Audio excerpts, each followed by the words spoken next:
দিন, যখন দিন বিবর্জিত শিক্ষা ব্যবস্থা চালু হবে, শিক্ষা ব্যবস্থা থাকবে,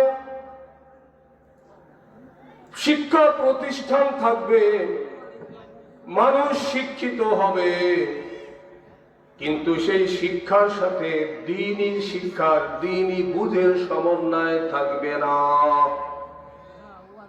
আজকে আছে না তাই?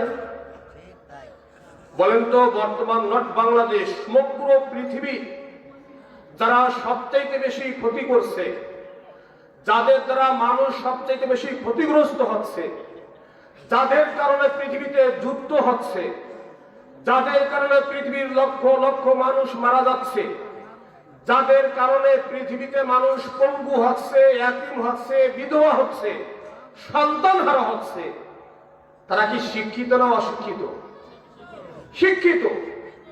যত বড় শিক্ষিত তত বড় রাষ্ট্রের ক্ষতি করছে। অশিক্ষিত কোন লোক, কোন কৃষক, কোন ভ্যান চালক, কোন শ্রমিক সমাজ রাষ্ট্রের কোনো ক্ষতি করছে না, তাদের করার ক্ষমতাও নাই। যত প্রকার ক্ষতি, সব ক্ষতি হচ্ছে কার দ্বারা? উচ্চ শিক্ষিত মানুষের দ্বারা। কারণ তার ওই শিক্ষার সাথে দ্বীনি শিক্ষার সমন্বয় নেই। আমার মালয়েশিয়ার একটা প্রোগ্রাম ছিল, এদের বাবু, আমাদের বাবু ও আমার টিকিট ভিসা সব কমপ্লিট করে দিল। এরপরে প্রতি সপ্তাহে সিঙ্গাপুরের প্রোগ্রাম। এখন এই যে মালয়েশিয়া থেকে সিঙ্গাপুরে যাব, এই বিমান ভাড়া ওদের, আমার না, আমার 1 টাকাও লাগবে না। কিন্তু আমি বললাম যে আমি বিমানে যাব না, আমি বাসে যাব। উদ্দেশ্য ভৌগোলিক জ্ঞান অর্জন করা। মালয়েশিয়ার রাজধানী থেকে সিঙ্গাপুরের রাজধানীতে যে পৌঁছেছি, আমি বাসে বসে আছি না ঘরের ভিতরে ফোমের উপরে শুয়ে আছি, সোফার উপরে শুয়ে আছি, বসে আছি, এটা বুঝতে পারলাম না। কারণ 1 সেকেন্ডের জন্য একটা ঝাঁকি কখনো লাগে নাই। অথচ মালয়েশিয়ার রাস্তা তৈরি করতে প্রতি কিলোমিটারে যে টাকা ব্যয় হয়, তার থেকে ডবল টাকা বাংলাদেশের রাস্তায় ব্যয় হয়। আজকের এই দিনে, আজকে আমার এই দিনে 3টে প্রোগ্রাম ছিল। আমার জুমার প্রোগ্রাম ছিল লাহুরিয়া, লোহাগড়ার ভিতরে। তো দেখলাম যে আমার গাড়ি শেষ হয়ে যাচ্ছে, আমার শরীর শেষ হয়ে যাচ্ছে, আমার হাড়ে ক্ষয় হয়ে যাবে। আজকে এই যে যত চাষা গিয়ে শরীরে রোগ, এখানে ব্যথা ওখানে ব্যথা, এ কার জন্য? রাস্তার জন্য। রাস্তা ভাঙ্গা। একটা রাস্তা শিডিউলে আছে 12 বছর যাবে, অথচ 2 বছর যেতে না যেতেই খানা খন্দে ভরে যায়। আর একটা গরিব ভ্যান চালক, ওর যে ভ্যানটা 10 বছর যাবে তার 6 মাসেই টাল হয়ে যায়। এটা মোটরসাইকেল 20 বছরের বিকারের কাছে নেওয়া লাগে না, শুধু রাস্তা খারাপের কারণে ও 3 বছরেই ঝনঝনে হয়ে যায়। রাস্তা খারাপের কারণে বাস উল্টে পড়ে, সেই বাসের আরোহী নিহত হয়, পঙ্গু হয়, হাসপাতালে যে হাজার হাজার টাকা ব্যয় হয়। কার দোষে? এই গ্রামের ওই যে চাষা নাঙ্গল চাষে, ওনার দোষে না বুয়েট থেকে পাশ করে আসা ইঞ্জিনিয়ারের দোষে? এই রাস্তা কে করে? ইঞ্জিনিয়ার করে। যেখানে ভর্তি হওয়া সোনার হরিণের মতো কঠিন, বুয়েটের মতো প্রতিষ্ঠান থেকে পাশ করে এসে উচ্চ শিক্ষিত ইঞ্জিনিয়ার যখন এই রাস্তার দায়িত্ব পায়, এখান থেকে সে ইট, বালি, সিমেন্ট, খোয়া চুরি করে, পিচ চুরি করে। যেখানে 4 ইঞ্চি পিচ দিতে হবে সেখানে হাফ ইঞ্চি দিয়ে চলে যায়। আর রাস্তা 6 মাসেই ভাঙ্গে চুরে খান খান হয়ে যায়। জাতির এত বড় ক্ষতি হয়ে যায়। এই ইঞ্জিনিয়ার উচ্চ শিক্ষিত মানুষ। আজকে আন্তর্জাতিক জরিপে বাংলাদেশের যত রোগী, তার 80% রোগের জন্য ডাক্তারেরা দায়ী।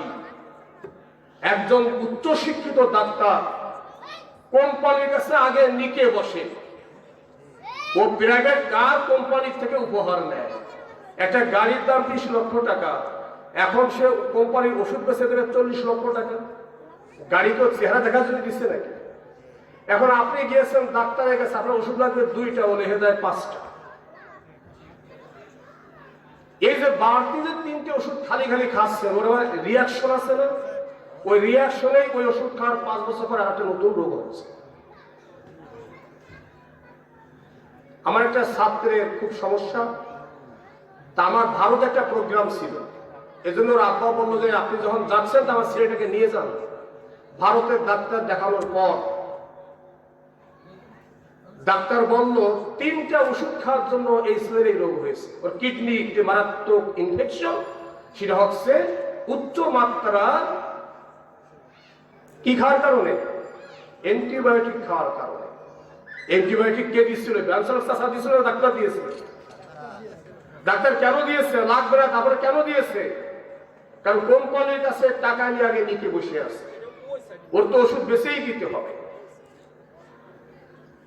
এইভাবে রাস্তা খারাপ হয় ইঞ্জিনিয়ারের জন্য, মানুষের রোগ হয় ডাক্তারের জন্য, অফিস আদালতে অনিয়ম হয় ঘুষের জন্য, আদালতে যে ন্যায় বিচার পাওয়া যায় না ঘুষের জন্য। এই ঘুষ কিরা খায়? আমার এই চাচা খায় না জজ খায়? বিচারক খায়, সব উচ্চ শিক্ষিত মানুষ। আল্লাহ রসুল সেইটাই বলেন, যখন পৃথিবীর মানুষেরা উচ্চ শিক্ষিত হবে, এই শিক্ষার পর ভিত্তি করে সে উচ্চ পদ পাবে, আর সেই পদের অসৎ ব্যবহার করে আল্লাহর বান্দাদের ক্ষতি করবে। কিন্তু এই শিক্ষার সাথে যদি দ্বীনি শিক্ষার সমন্বয় হতো, একটা ছাত্র ডাক্তার হবে, ইঞ্জিনিয়ার হবে, বড় অফিসার হবে, প্রফেসর হবে, তাতে কোনো সমস্যা নেই। কিন্তু তার ওই শিক্ষার সাথে কমপক্ষে এতটুকু দ্বীনি শিক্ষা দিতে হবে যে শিক্ষার উপর ভিত্তি করে তার অন্তরে আল্লাহর ভয় তৈরি হবে। এই আল্লাহর ভয় নিয়ে সে যখন বড় পদে যাবে, এখন তার অন্যায় করার সুযোগ আছে, রাস্তা থেকে ইট বালি সিমেন্ট খোয়া চুরি করার সুযোগ আছে, মানুষের শরীর নিয়ে ব্যবসা করার সুযোগ আছে, অফিসে ঘুষ খাওয়ার সুযোগ আছে, আদালতে অন্যায় বিচার করার সুযোগ আছে, কিন্তু আল্লাহর ভয়ে করবে না।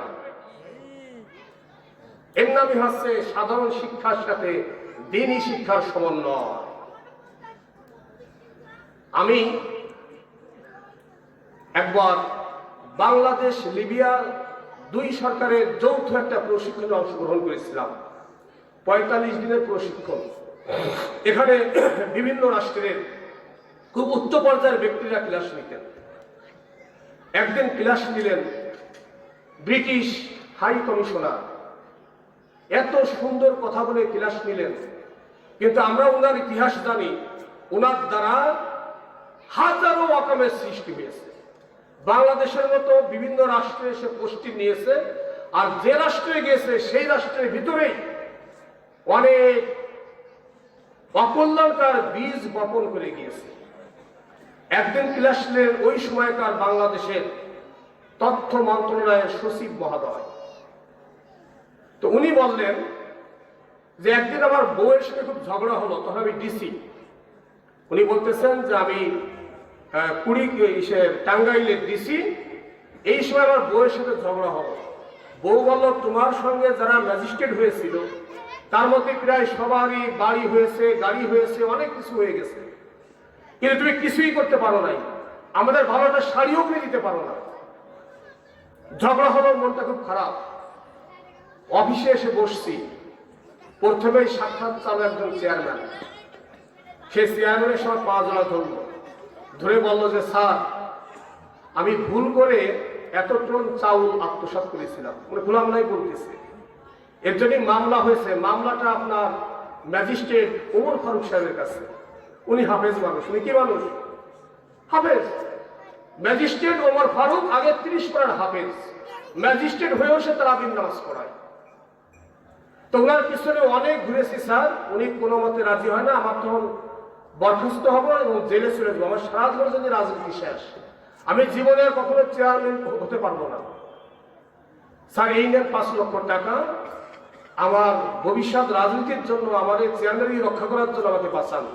উনি যখনের কথা বলতেছে তখনের 5 লক্ষ মানে আজকের 60 লক্ষ টাকার সমান। তো উনি বললেন যে যখন বইয়ের কথা মনে পড়ে ঝগড়া করলো, তখন হাতটা এগোয় যায় নেওয়ার জন্য। আর যখনই জাহান্নামের কথা মনে পড়ে তখন হাতটা পিছিয়ে আসে। কারণ এই সচিব মহোদয় মাদ্রাসা থেকে ফাজিল পাস করার পর ঢাকা ইউনিভার্সিটিতে চান্স পেয়েছে, অনার্স মাস্টার্স করে বিসিএস দিয়ে ম্যাজিস্ট্রেট হয়েছে, প্রমোশন পেয়ে ডিসি হয়েছে। তো উনি ক্লাসে মধ্যে বললেন যে আমি ফাজিলে আলিমে যে কিতাব পড়েছি, যে কোরআন এবং হাদিস পড়েছি, ওইগুলো যখন আমার চোখের সামনে ভেসে ওঠে তখন জাহান্নামের দাউ দাউ করে আগুন ভেসে ওঠে, আমার হাত তখন ফিরে চলে আসে। আবার যখন বোর কথা মনে পড়ে হাত এগোয় যায়, আবার যখন জাহান্নামের কথা মনে পড়ে হাত পিছিয়ে আসে। একসময় আমার আল্লাহর ভয় জয়লাভ করলো, আমি তাকে ফিরিয়ে দিলাম, ওই চেয়ারম্যানের 2.5 বছরের জেল হবে।